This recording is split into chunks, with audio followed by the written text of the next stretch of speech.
Oi, povo de Deus, sejam muito bem-vindos. Nós estaremos estudando as lições bíblicas da classe de jovens. Estamos iniciando o primeiro trimestre de 2025.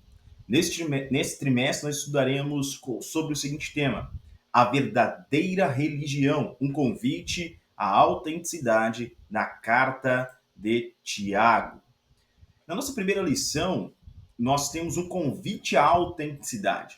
Nós temos 3 tópicos, e o primeiro tópico vai tratar sobre a carta especificamente de Tiago. Lembrando que esse Tiago é o meio-irmão de Jesus Cristo, tá? No grego, o nome dele é Jacobos, e no hebraico, Yaakov, Jacó. Mas ele está traduzido como Tiago, tá? No segundo tópico, nós estudaremos o propósito e a atualidade da carta de Tiago, um tópico super importante para todos nós, para a igreja e o momento que nós vivemos como igreja em pleno século XXI. Terceiro tópico aborda a importância da carta. Então fique comigo até o final deste estudo, até o final deste vídeo. Isso vai ser bênção para você e para a sua casa, tá? Também te peço que você compartilhe com mais pessoas. Se possível, se inscreva aqui no canal. Aciona aí o sininho para você não perder nenhum dos vídeos que nós estaremos colocando aqui. Em o nome de Jesus, vamos iniciar então o nosso estudo bíblico agora. Nosso texto principal está em Salmo 51, verso 6. E assim está escrito: Eis que amas a verdade no íntimo, e no oculto me fazes conhecer a sabedoria. Lembrando que essas aulas elas são gravadas especialmente para aqueles alunos que não têm um estudo bíblico para a classe de jovens na sua sala. Então nós estaremos lendo os textos bíblicos aqui juntos, tá? Você, professor, professora, também vai ser muito beneficiado com essas aulas, pois terá uma outra visão também. O resumo da nossa lição diz: a autenticidade da fé cristã é a chave para uma vida plena em Deus. Nós temos 3 objetivos na lição de hoje. O primeiro objetivo é apresentar a autoria, o contexto histórico e o estilo e estrutura da carta de Tiago, da epístola de Tiago. O segundo objetivo é explicar o propósito e a atualidade da carta de Tiago. E o terceiro objetivo é destacar a importância da carta de Tiago. Algumas informações aqui desta carta para nós. Primeiro, nós temos o propósito dessa carta, e é expor as práticas e ensinar o correto comportamento cristão. O autor dessa carta é Tiago, o irmão de Jesus. Tiago, ele era um líder da igreja que está em Jerusalém. Nós vamos ver mais sobre isso no decorrer desta lição ainda. Os destinatários dessa carta são cristãos judeus, são judeus messiânicos, judeus que creem em Yeshua, creem em Jesus Cristo. E isso lá no primeiro século. Então essa carta ela é escrita para este público que está disperso agora entre as nações, por causa de uma grande perseguição que se inicia. Nós vemos essa perseguição no capítulo 8 do livro de Atos, tá? Então, após os acontecimentos do capítulo 8 do livro de Atos, nós temos essa grande dispersão. Veja os versículos de 1 a 4. Então, eles saem pelo mundo e Tiago está escrevendo para estes cristãos judeus que creem em Jesus Cristo. A data da escrita provavelmente entre 45 e 49 depois de Cristo. Isso para situar esta carta antes do concílio em Jerusalém, do capítulo 15 aí de Atos, que ocorreu em 50 depois de Cristo. Por quê? Nesse concílio que aconteceu em Jerusalém, é tratado a questão sobre os gentios. Então, o que os gentios, no que eles devem crer, o que deve ser ensinado para eles? Existem regras que devem ser impostas aos gentios, assim como as regras que o judaísmo colocava sobre os seus seguidores, sobre os judeus? Será que é necessário circuncisão? É necessária a guarda do sábado? Será que é necessário 613 mandamentos serem guardados primeiros, para depois vir então a fé em Yeshua? Ou não? Será que a fé em Yeshua é o suficiente? E os 613 mandamentos, então, não serão todos eles outorgados, serão todos eles acrescentados sobre os gentios. Então, a gente tem esse concílio que acontece em Jerusalém, há uma decisão feita ali. Então, os gentios devem se afastar do sangue, da carne com sangue, da carne sufocada, da idolatria, das impurezas sexuais, devem também fazer as suas obras, auxiliar ao próximo, os mais necessitados, né? Obras de caridade que mostrem a sua fé. Veja que aqui na Epístola de Tiago nós entendemos que as obras não salvam, assim como Paulo também afirma. Então, obras boas não salvam ninguém. A salvação não vem pelo mérito daquilo que nós fazemos. A salvação vem por aquilo que Cristo fez por nós. Porém, quem é salvo, foi gerado de novo, é uma nova criatura e se parece com Jesus, acabará tendo as mesmas obras que ele mesmo fazia. E Jesus ensinou o resumo da Torá, um resumo da lei, em amar a Deus sobre todas as coisas e ao próximo como a ti mesmo. Então, esse auxílio ao próximo, as boas obras, são resultado da salvação. É uma linguagem congruente, linguagem verbal e não verbal. Eu falo uma coisa, mas ajo da mesma forma. Isso é congruência no meu comportamento, congruência na comunicação.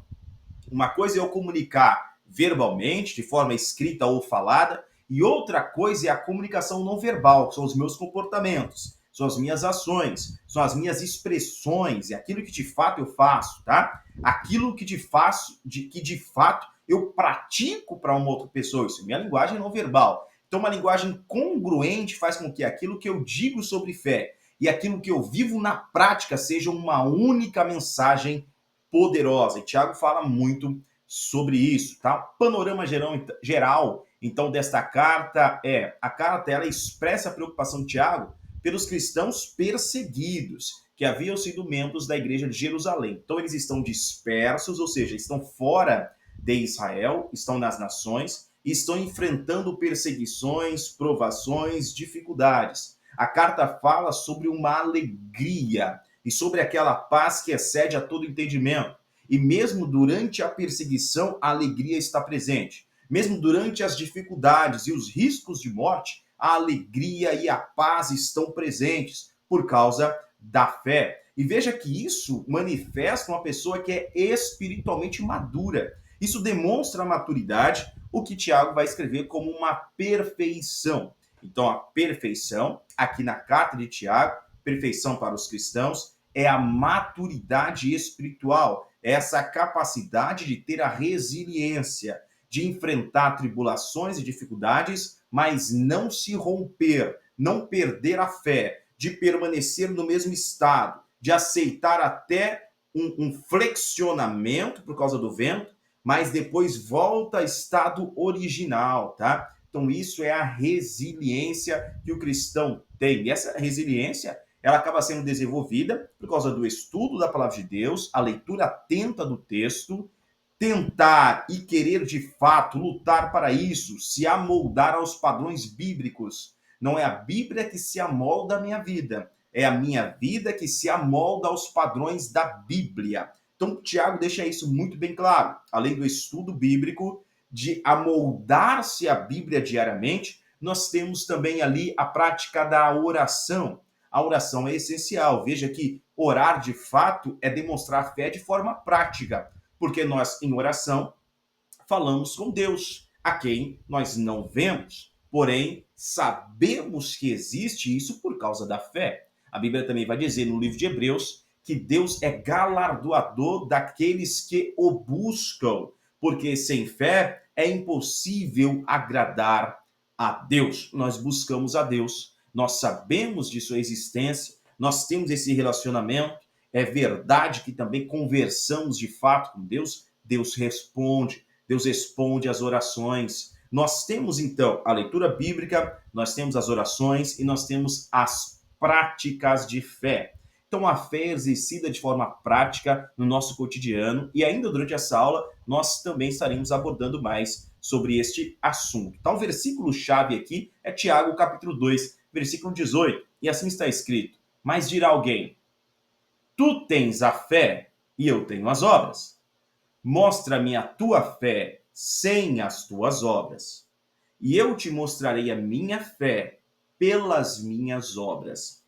Veja que aqui há um desafio àquela pessoa que apenas vai à igreja e assiste os cultos, que apenas está ali e canta alguns hinos e vai embora para casa. Quais são as obras de justiça que essa pessoa de fato tem? Você, querido ouvinte, você tem obras de justiça? Você se apresentará diante do Senhor, o grande rei, o Deus do universo, de mãos vazias? Ou o que você trará para apresentar a Deus? Quais são as obras de justiça? Veja também que, de acordo com a Bíblia Sagrada, as obras de justiça representam, inclusive, as vestes espirituais que os santos usam. São vestes de linho branco finíssimo. São obras de justiça.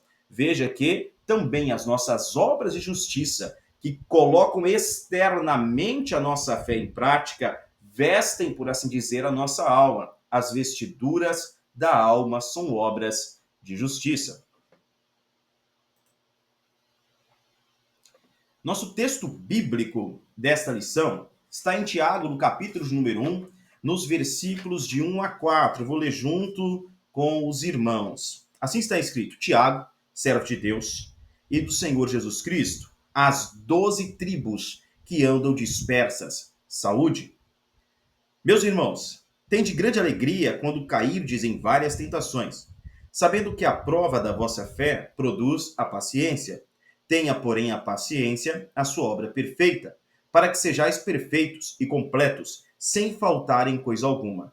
Lembrando então que quando ele escreve as 12 tribos que andam dispersas, nós estamos falando de um período anterior ao concílio em Jerusalém. Então a mensagem do evangelho está sendo pregada em Jerusalém e está sendo pregada aos judeus. Então os judeus estão recebendo essa mensagem primeiro, tá? Depois que há aquela dispersão, eles também vão pregar aos gentios. Então a mensagem vai se espalhar também por outros povos.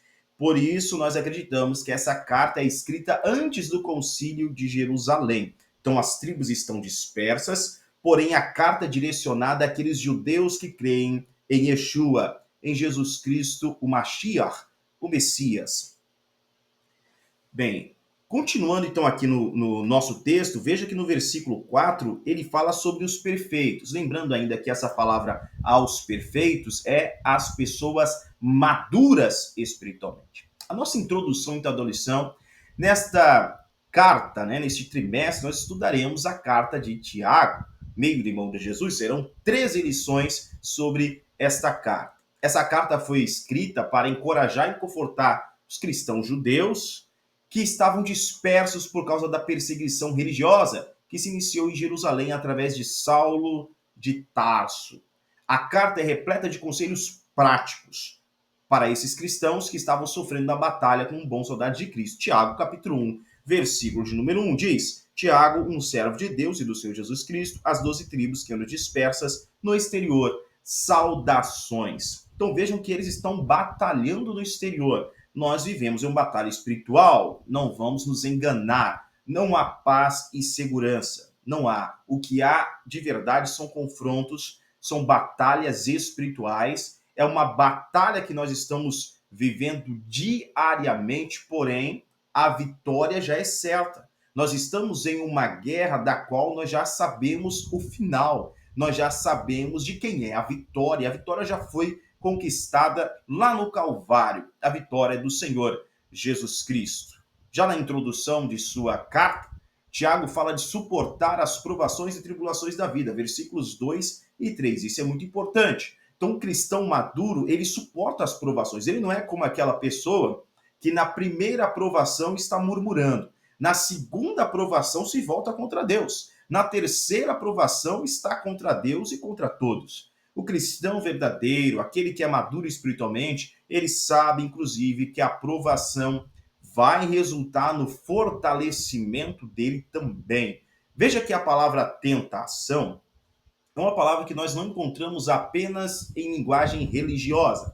A tentação também pode ser encontrada em meio não religioso. Exemplo, quando nós falamos de tentação na era medieval, nós podemos lembrar do trabalho de um ferreiro, um artesão ferreiro.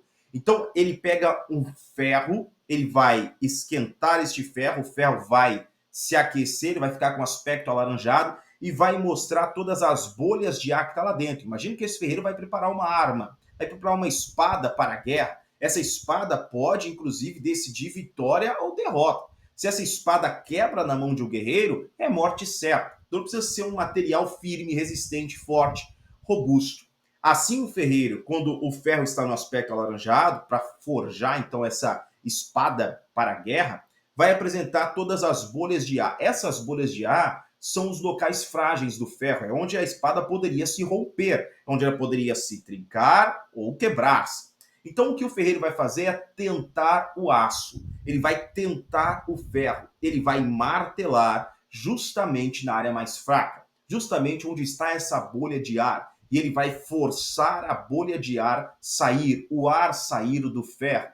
Se a espada resistir à tentação, se ela não se romper na tentação, enquanto o ferreiro está batendo na área mais fraca, ela vai se tornar mais forte, porque ela já não vai ter ar ali dentro para debilitá-la, percebe? Então a tentação vai produzir paciência, vai produzir uma perseverança, vai ter sua obra perfeita. Veja que a tentação, então, ela também é utilizada para o aprimoramento dos cristãos. É bem verdade que enquanto nós enfrentamos tribulações e perseguições, nos achegamos ainda mais a Deus. Veja que a aflição também serve como meio de purificação espiritual.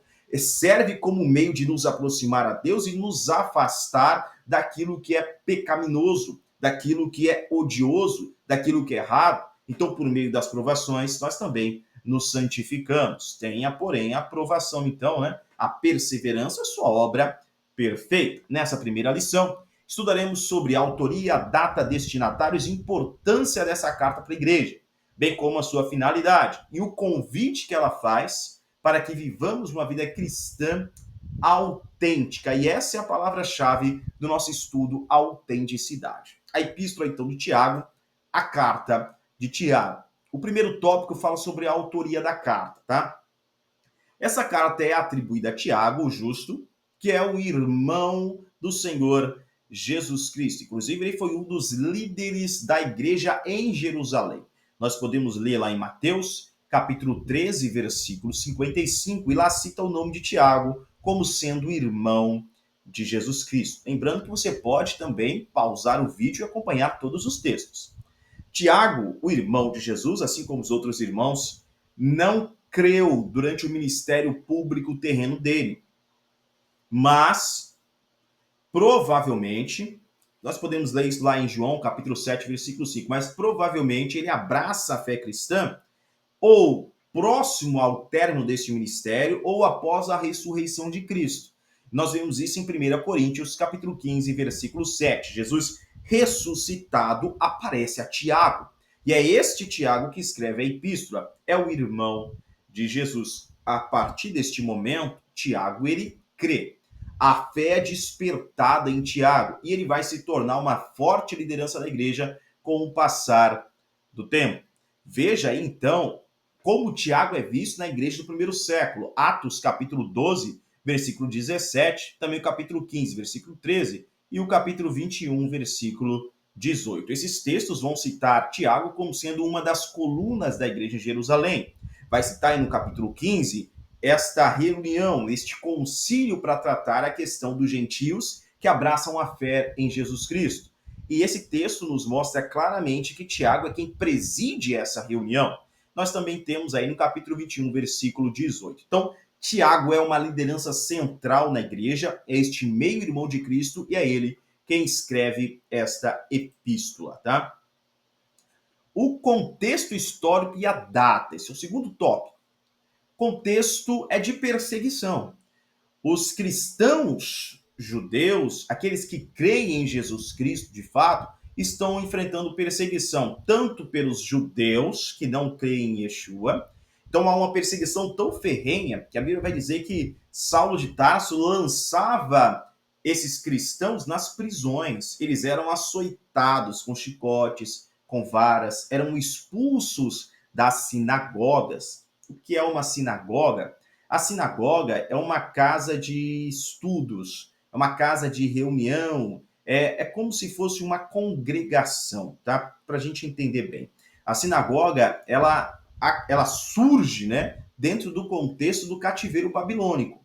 Então o povo vai passar 70 anos lá na Babilônia, em cativeiro, estão distantes do templo em Jerusalém, mas eles precisam estudar, eles precisam adorar, eles precisam ouvir a mensagem da Bíblia. Então aí surgem as sinagogas.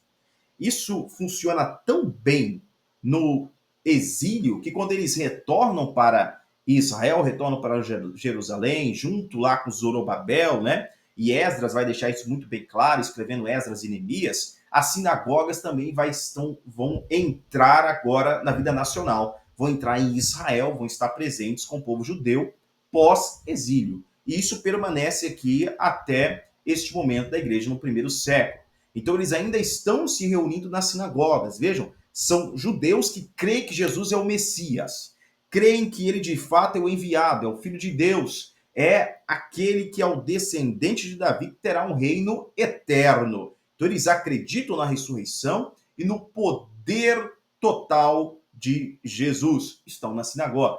Mas aqueles judeus que não acreditam em Jesus, aqueles que acreditam mais no Sinédrio, o Sinédrio foi aquele grupo de pessoas, inclusive, que não cria em Cristo, né? Condenou Jesus Cristo. Veja bem isso aí. Então, eles também vão expulsar esses que creem em Jesus das sinagogas. Então, os cristãos estão sendo perseguidos tanto em Israel, lá em Jerusalém, também estão sendo perseguidos no exterior, porque além dos judeus que estão fora e perseguem eles, ainda existe o Império Romano que é politeísta, e estes, tanto os judeus como os judeus cristãos, adoram apenas um único Deus. Então, não vão reconhecer César como sendo o rei, não reconhecem César como sendo uma divindade. Há uma perseguição, então, de todos os lados, de todas as partes. A eles é escrito, então, e a data dessa escritura está entre 45 e 49 depois de Cristo, e já explicamos o motivo, porque isso é antes do concílio que ocorre em Jerusalém, tratando sobre os gentios que também abraçam a fé. Nós cremos nisso, porque a carta não chega a ser endereçada a qualquer gentio, não cita gentios, apenas judeus, e durante a carta nós vemos que realmente é endereçada a um grupo que conhece muito bem do Antigo Testamento. Tópico 3 fala sobre o estilo e estrutura. O estilo da carta de Tiago é um estilo muito direto, é bem prático, e reflete realmente a personalidade de Tiago, né? Como sendo esse líder pastoral, que é preocupado com a vida cotidiana dos crentes. Então é aquele que aconselha, que exorta, que corrige, é um verdadeiro profeta. O profeta é um vigilante espiritual, é aquele que vê o erro e corrige. Ele aponta e revela o que está errado e mostra como acertar também. Então Tiago tem bem esse jeito. Mas Tiago tem esse estilo também pastoral, de aconselhar, de relevar, de estar junto e guiar junto pelo caminho, de estar ali mais próximo. Então nós vemos todo este tom pastoral na epístola de Tiago, alguém que realmente está preocupado com a vida individual dos cristãos, o individual de cada ovelha do Senhor. Então, não apenas de uma forma geral, mas na vida cotidiana prática, individual de cada um. A estrutura dessa epístola vai incluir esses conselhos práticos, exortações, ensinamentos morais, tornando-a bastante acessível e aplicável no dia a dia, tá? Essa carta é um espelho, inclusive, e nesse espelho nós podemos nos olhar e ver as nossas ações, o nosso comportamento, e assim nos corrigir naquilo que falhamos e também ver aquilo em que estamos de fato acertando, nos tornando cada vez mais parecidos com Cristo, até chegarmos à estatura de um varão perfeito, né? Até chegarmos de fato a essa completude conforme a palavra de Deus. No segundo tópico agora, nós vamos tratar sobre o propósito e a atualidade da carta de Tiago, tá? Então, aqui nós temos o seguinte, mesmo em um tempo de IA, ou seja, inteligência artificial, a carta de Tiago ela permanece super atual. Então, mesmo neste momento em que nós estamos falando de Big Data, em que nós falamos de androides, de robôs que imitam movimentos humanos, expressões faciais, uma inteligência computacional desenvolvida que às vezes chega realmente a parecer com a inteligência humana, né? Uma cópia. Então, nessa época que se fala muito sobre aquele ponto em que a inteligência artificial pode ultrapassar a inteligência humana, né? A transcendência, né?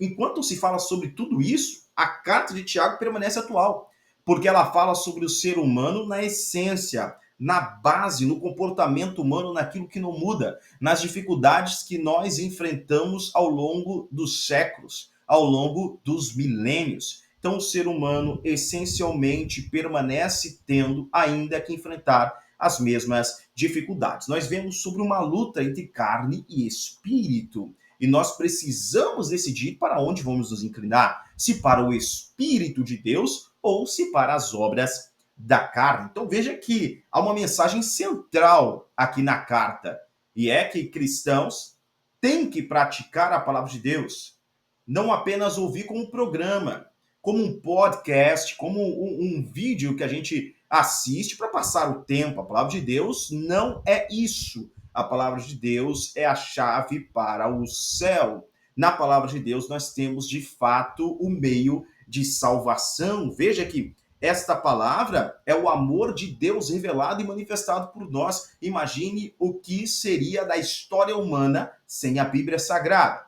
Imagine do que seria de nós sem este livro precioso. A Bíblia é perseguida ao longo dos milênios. Ela foi atacada, tentaram destruí-la durante vários impérios, inclusive no Império Romano. Porém, ela permanece e ela tem uma mensagem atual. A Bíblia nunca errou suas predições, as profecias. A Bíblia é exata e verdadeiramente é a palavra de Deus.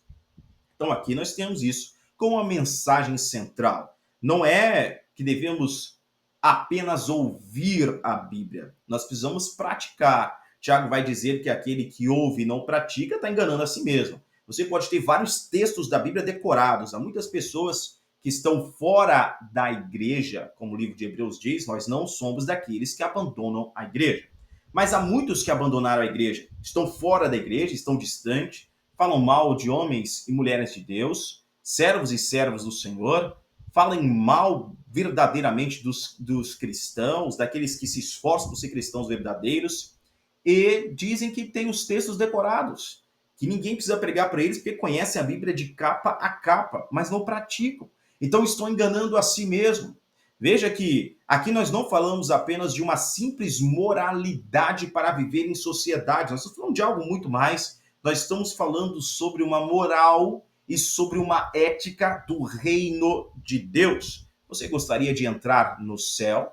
Você gostaria de fato de entrar na Nova Jerusalém, de habitar com o Senhor para sempre? Há uma ética, há uma moral a ser seguida, e nós vemos isso aqui na Epístola de Tiago. Inclusive, dentro dessa epístola, nós vemos muitos ensinamentos repetidos semelhantes aos ensinamentos que Jesus Cristo deu no Sermão do Monte. Também é muito parecido com os ensinos de sabedoria do Antigo Testamento, como os livros de Provérbios, de Salomão, e o livro de Eclesiastes, também de Salomão. Então veja que é um confronto aqui. Porque aquele que tem uma fé passiva de apenas ir à igreja, tem muitos que acreditam que porque vão na igreja estão com a alma lavada, né? Foram ao culto, participaram da oração, cantaram um hino, podem sair e pecar de novo porque reiniciaram o processo, deram um reset, fizeram um boot ali, reiniciaram a máquina, limparam o HD e agora eles podem utilizar todo tipo de programa e vírus e depois vão tornar a limpar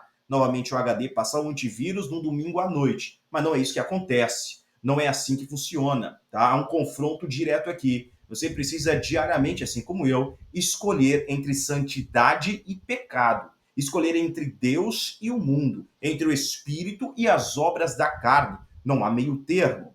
Não há como ficar morno nessa situação. Na verdade, Jesus disse: aquele que comigo não ajunta, espalha. Então, a fé sem obras é morta. Me diga, este ano passou, o ano que passou, você pode fazer uma reflexão e analisar se você de fato demonstrou com seu comportamento a fé que tem e se suas obras demonstram que de fato você nasceu de novo, porque tem obras diferentes daquelas que já teve um dia quando estava distante de Cristo. Achegue-se mais a Deus e Deus também se achegará a você. É isso que nós vemos nesta carta. Então, um chamado central ao crescimento e amadurecimento espiritual pode ser notado em toda a carta. Então, aqui nós vemos que as birras que alguns fazem, né, pegando um texto bíblico dizendo Deus, você tem que me dar a bênção, a tua palavra declara, e tento colocar Deus na parede para receber alguma coisa. Isso é birra, né? Então, isso não é coisa de alguém que é espiritualmente maduro. Aquele que é maduro, ele percebe bem todas as coisas, tira o ensinamento dali e percebe que Deus está com ele em todas as situações e tem o guardado. Veja que uma pessoa que é madura espiritualmente, ela vai saber balancear as coisas. Tem os momentos de provação, mas também sabe todas as bênçãos que tem recebido, da preservação que Deus lhe tem feito, como Deus lhe tem guardado e protegido. Nós também temos que devemos enfrentar as provações com alegria, mantendo a fé e perseverando firme sem desanimar, ou seja, em tudo dai graças, espere com paciência, pois Deus é o Salvador. Quando nós falamos que Deus é Salvador, ele não é Salvador apenas da alma, ele é Salvador também do corpo, tá? Ponto 2, uma aplicação prática aqui. Controle da língua. É necessário saber o tempo de falar e o tempo de calar, tempo para todas as coisas, tá? Inclusive, na multidão de conselhos há sabedoria, mas na multidão de palavras, aquele que fala demais sem pensar, há muito pecado, há muita transgressão, há muitas faltas e ressentimentos. A pureza moral é necessária. Cuidar de fato da sua vida cotidiana, da forma como você tem vivido em sociedade, das suas práticas diárias. Então não é apenas ser um bom cidadão, mas principalmente, além de ser um bom cidadão, é ser de fato um filho de Deus, aquele que guarda as leis do céu. Lembrando que as leis do céu são muito mais rígidas do que as leis da terra. Nós também temos aqui a prática da justiça social, estender as mãos ao necessitado, auxiliar, se coloque como disponível para auxiliar a sua igreja, o seu ministério, com certeza há obras também de auxílio a outras pessoas, obras sociais, a famílias sem necessidades, há uma obra talvez para alimentar aqueles que não têm alimento, há uma obra que talvez vocês possam fazer a visita em hospitais, em clínicas de reabilitação, um estudo direcionado para as crianças que têm dificuldade no aprendizado. Há muitas obras que nós realizamos dentro da igreja, se candidate, fique disponível para também fazer essas obras. Isso exercita a sua fé e você vai perceber, de fato, o seu crescimento espiritual, a recompensa e como a sua fé também cresce por aplicar o seu tempo nessas obras, tá? Por fim, sejam cumpridores da palavra, não apenas ouvintes, enganando-vos a vós mesmos. Tiago, capítulo 1, versículo 22. Ponto 3, convite à autenticidade, tá? A autenticidade fala sobre uma originalidade, uma pessoa de fato autêntica. A autenticidade na vida espiritual fala sobre praticar a fé de maneira que realmente possa ressoar com a crença em Cristo. Não apenas seguir rituais ou tradições por obrigação, é ser congruente, lembra?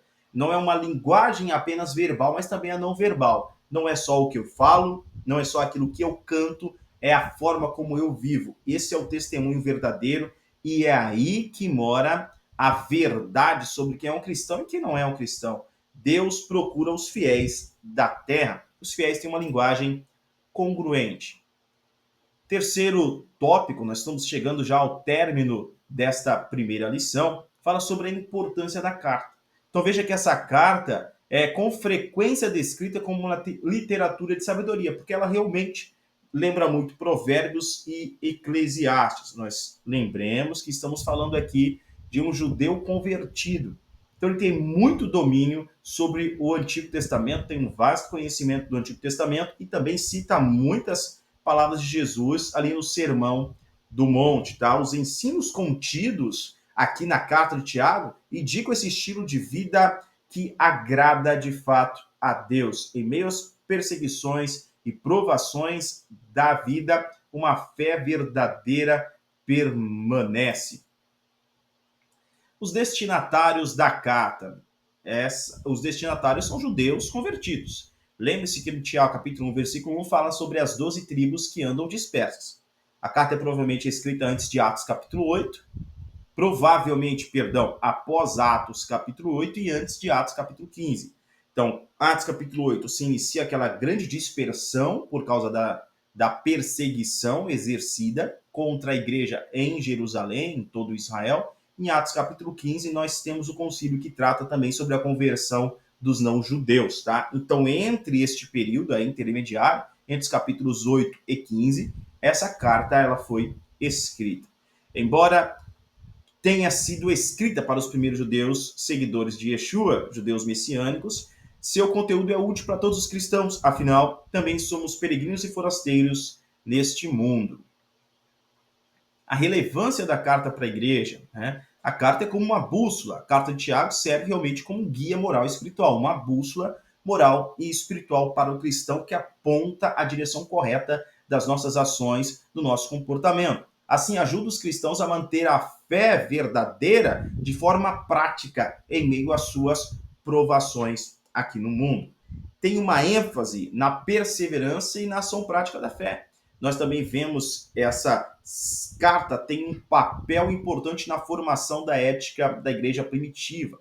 Lembrando que há uma ética, uma moral do reino de Deus. E essa moral prega que amamos a Deus sobre todas as coisas e ao próximo como a nós mesmos. Como alguém pode dizer que ama a Deus a quem não viu, se não ama o próximo a quem viu? A fé sem obras é inexistente.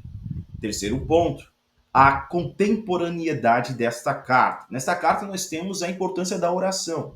A oração é a fé em ação, é a fé prática, é fazer teologia de forma prática, é realmente reconhecer a existência de Deus, é buscar o direcionamento de Deus, é conversar com o ser todo-poderoso que é espiritual. Isso é oração, é receber as respostas. Nós sabemos que oração, de fato, leva a uma comunhão com o Criador. Nós precisamos crescer na graça e no conhecimento, oração e estudo da palavra de Deus. Então, quando oramos, nós estamos falando com Deus. Quando lemos a Bíblia, Deus fala conosco, mas fala conosco também de várias outras formas. E é com a oração, com a palavra e com o jejum que nós vamos crescer no tato espiritual. Paciência nas provocações, é isso que um cristão maduro de fato tem. Quando a gente fala de cristão maduro, pode ser inclusive uma criança. Eu já vi muitas crianças que têm mais maturidade espiritual que vários adultos. Veja o exemplo bíblico do Samuel. Samuel era uma criança, mas ouvia Deus falar com ele. Eli já estava avançado em idade, mas não ouvia Deus. E era sumo sacerdote. Perceba, então, essa grande diferença. Maturidade espiritual nem sempre está ligado também à cronologia da idade física. É necessário um controle da língua, saber o que falar, quando falar, o tempo certo, saber agir na intensidade correta, controle das emoções, emoção certa no lugar certo, na hora certa, na intensidade correta. E isso revela sabedoria. Autenticidade e coerência entre fé e obras é congruência. Aquilo que eu falo é também aquilo que eu pratico. Para que possamos concluir, então, esta aula, temos um resumo aqui dos capítulos. Veja que no capítulo 1, nós resumimos em permanecer confiante. Ou seja, aquilo que um cristão tem é fé em Deus. Ele permanece confiante por causa dessa fé. No capítulo 2, fala sobre o serviço compassivo, aquilo que o cristão faz. É cuidar do próximo, são as obras que manifestam a fé que eu tenho. No capítulo 3, é uma fala cuidadosa, o que o cristão diz, o poder de controlar as suas próprias palavras, né? Diz que o homem que se controla a si mesmo, está em Provérbios, ele é muito melhor do que aquele que destrói uma cidade, que conquista uma cidade. No capítulo 4, fala sobre uma submissão contrita, humilhar-se perante Deus, ou seja, aquilo que um cristão de fato sente. E no capítulo número 5, o interesse em compartilhar o que o cristão dá de si mesmo. Nós repartimos daquilo que temos com os outros. Ninguém pode dar mais do que tem, ninguém entrega o que não possui. Então, se é fé que nós temos, a fé será também compartilhada, manifestada em palavras e em ações, uma linguagem congruente. Assim nós chegamos ao término desta lição, espero que tenha sido bênção para você. Deixe nos comentários aqui alguma sugestão e o que você de fato achou aqui dessa aula, tá? Deus te abençoe, em nome de Jesus.